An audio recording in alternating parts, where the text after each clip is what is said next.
ॐ ऐं दुर्गां शिवं शान्तिकरीं ब्रह्माणीं ब्रह्मणोऽप्यां सर्वलोकपुनोतिं च पुनामामि सदा शिवां मङ्गलं शोभनं शुद्धं निष्कलं परमङ्गलं विश्वेश्वरीं विश्वमातां चण्डिकां प्रणमामहम् सर्वं देवमयीं देवीं सर्वलोकभयापहम् ब्रह्मेशो विष्णुनमितं प्रणमामि सदा मां बिन्धस्तां बिन्धनीलं दिव्यस्थाननिवासिनीं योगिनीं योगजननीं चण्डिकां प्रणमामहम् ईशानमात्रं देवविश्वरी विश्वप्रियां प्रणतोऽस्मि सदा दुर्गा संसारवातारिणीं इदं पठति शस्त्रं सिन्वादुवापि नरो मुक्त सर्वपापभ्यमोचते दुर्गायुष्यः। ॐ आयुर्देहि यशो देहि भाग्यं भगवती देहि मे पुत्रां देहि धनं देहि सर्वान् कामस्य देहि मे प्रचण्डे पुत्रदे नित्यं सुप्रीति शिरोनायिके कुलोत्पत्तिकरे चक्रे जयं देहि नमोस्तुते। रुद्रचण्डे प्रचण्ड सायिषी प्रचण्ड बलशालिनी रक्षमां सर्वतो देवी विश्वेश्वरी नमोस्तुते। दुर्गे तारिणी दुर्गे तं सर्वाशुभानिवारिणीं धर्मार्थमोक्षदे देवी नित्यं मे वरदा भव। दुर्गे दुर्गे महाभागे ताइमां शङ्करे प्रिये महिषासिंहमदोमत्ते प्रणतोऽस्मि प्रसीद मे। हरो पापं हरो क्लेशं हरो शोकं हरात्मकं हरो रोगं हरो क्षोभं हरो मारि हरिप्रिये। নমস্কার দর্শক বৃন্দ, আমি পণ্ডিতজি ভিঘুষী যাদব বলছি। দেবগুরু বৃহস্পতি 5ই ডিসেম্বর 2025 সাল থেকে বক্রি শুরু হয়েছে, অর্থাৎ রেট্রোগ্রেড। 120 দিনের জন্য রেট্রোগ্রেড ছিল। 11ই মার্চ অর্থাৎ 2026 সালের 11ই মার্চ বৃহস্পতি মার্গী হবে, অর্থাৎ দেবগুরু বৃহস্পতি বক্রি ত্যাগ করে মার্গী অবস্থায় ফিরবে। এবং দেবগুরু বৃহস্পতি মূলত বক্রি থাকা শুভ নয়, কারণ বৃহস্পতিকে আমরা শুভ গ্রহ বলি। বৃহস্পতি হচ্ছে জ্ঞান, পাণ্ডিত্য, বিদ্যা, উচ্চশিক্ষার কারক গ্রহ। বৃহস্পতি হচ্ছে ভাগ্য, কর্ম, সন্তান কারক গ্রহ। বৃহস্পতি শুভ থাকলে একটি জাতক জাতিকার জীবনে সর্বক্ষেত্রে সাফল্য আসে। বৃহস্পতি অশুভ থাকলে সেই জাতক জাতিকার জীবনে ভাগ্য বিড়ম্বনা, কর্মের বিড়ম্বনা এবং জীবনের সাফল্যের ক্ষেত্রে নানা রকম প্রতিকূলতার সম্মুখীন হতে হয়। অর্থাৎ দেবগুরু বৃহস্পতি দীর্ঘদিন বক্রি থাকার জন্য গোচরে বিশেষ কিছু জাতক জাতিকাদের নানা রকম প্রতিকূলতার সম্মুখীন হতে হয়েছে।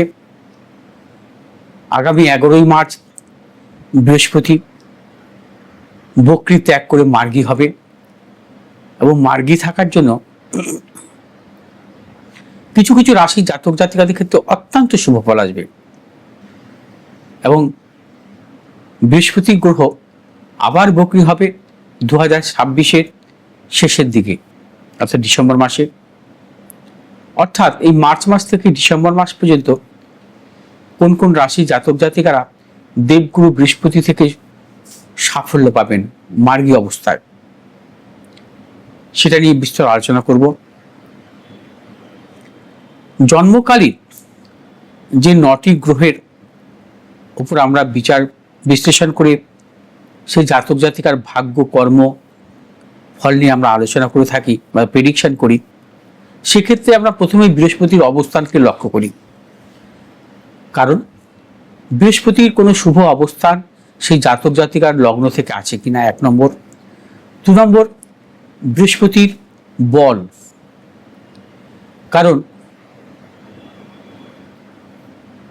যে কোনো গ্রহেরই, সে শুভ গ্রহ হোক অশুভ গ্রহ হোক না কেন, তারা যেখানে যা অবস্থান করবে তাদের যে বলাবল সেটা কিন্তু প্রথমে আমরা কিন্তু নির্ণয় করে থাকি। বৃহস্পতি যদি আপনার জন্মছকে যদি সম্পূর্ণভাবে বলবান অবস্থা থাকে, সেক্ষেত্রে কিন্তু আপনি চূড়ান্ত সাফল্য পেতে পারেন।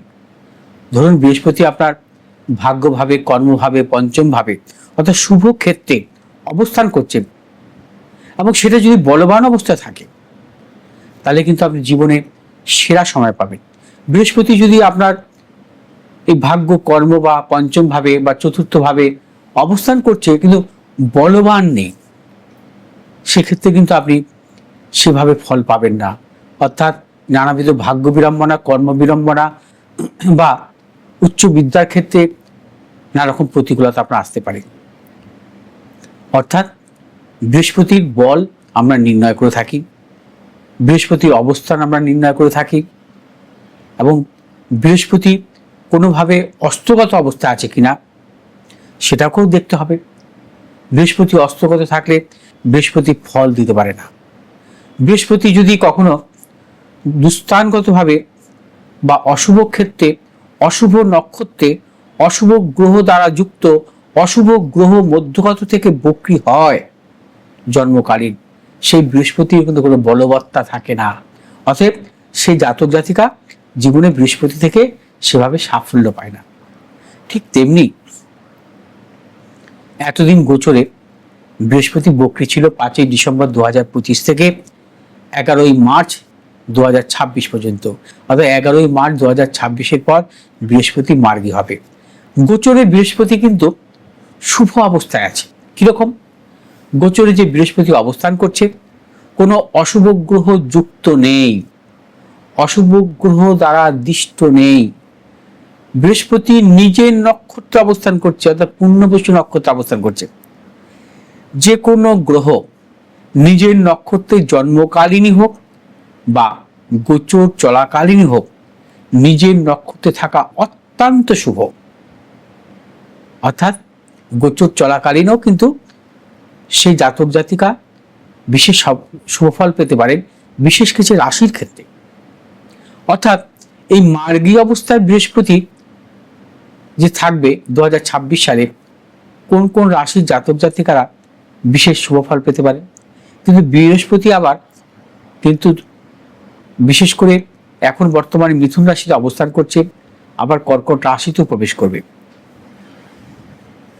অতএব বৃহস্পতি যেহেতু এখন বক্রী ত্যাগ করে মার্গী হবে, বিশেষ করে শুভ ফল পেতে পারেন কোন কোন রাশি জাতক জাতিকারা। মীন রাশি জাতক জাতিকাদের ক্ষেত্রে বৃহস্পতির মার্গী ফল অত্যন্ত শুভ। বৃষ রাশি জাতক জাতিকাদের ক্ষেত্রে শুভ, মিথুন রাশি জাতক জাতিকাদের ক্ষেত্রে শুভ। মিথুন রাশি জাতক জাতিকাদের ক্ষেত্রে 2রা জুনের পর শুভ, বিশেষভাবে শুভ। কারণ বৃহস্পতি 2রা জুন মিথুন রাশি থেকে কর্কট রাশিতে প্রবেশ করবে। অর্থাৎ 2রা জুনের পর মিথুন রাশির জাতক জাতিকাদের ক্ষেত্রে অত্যন্ত শুভ। 2রা জুনের পর কন্যা রাশির জাতক জাতিকাদের ক্ষেত্রে বৃহস্পতি এই মার্গী অবস্থা অত্যন্ত শুভ। ধনু রাশি এবং মকর রাশি জাতক জাতিকাদের ক্ষেত্রে 2রা জুনের পর অত্যন্ত শুভ। মানে এই রাশিগুলোর পক্ষে অত্যন্ত শুভ ফল দেবে। বৃষ রাশি, মীন রাশি, কন্যা রাশি, মকর রাশি, এই 4টি রাশির ক্ষেত্রে 11ই মার্চের পর শুভ, কিন্তু 2রা জুনের পর অত্যন্ত শুভ। আবার 11ই মার্চ থেকে যে বৃহস্পতি মার্গী অবস্থা থাকবে এবং সেক্ষেত্রে কোন কোন রাশি জাতক জাতিকাদের ক্ষেত্রে বিশেষভাবে শুভ, সেক্ষেত্রে বৃষ রাশি জাতক জাতিকাদের ক্ষেত্রে শুভ। এবং তার পাশাপাশি সিংহ রাশি জাতক জাতিকাদের ক্ষেত্রে শুভ 11ই মার্চের পর। 11ই মার্চ থেকে 2রা জুন পর্যন্ত বৃষ রাশির জাতক জাতিকাদের ক্ষেত্রে অত্যন্ত শুভ, সিংহ রাশি জাতক জাতিকাদের ক্ষেত্রে অত্যন্ত শুভ, ধনু রাশির জাতক জাতিকাদের ক্ষেত্রেও অত্যন্ত শুভ এবং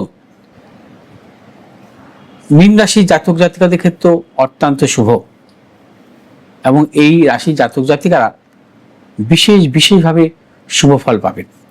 এবং এই রাশি জাতক জাতিকারা বিশেষ করে অর্থনৈতিক সাফল্য, ভাগ্যের উন্নতি, কর্মগত সাফল্য প্রবল যোগ। অতএব দেবগুরু বৃহস্পতির এই মার্গী ফল আপনারা পাবেন। জন্মকালীন বৃহস্পতি কিন্তু আমি প্রথমেই বলেছি যে বক্রী অবস্থা ভালো নয়, বক্রী থাকা ভালো নয়। এবং যেহেতু গোচর চলাকালীন 2026 সালে বৃহস্পতি কোনো পাপগ্রহ যুক্ত বা পাপগ্রহ দৃষ্ট থাকবে না সেভাবে, সেই জন্য বর্তমান বছরে মার্গী ফল এই রাশি জাতক জাতিকার ক্ষেত্রে চূড়ান্ত সাফল্য দেবে।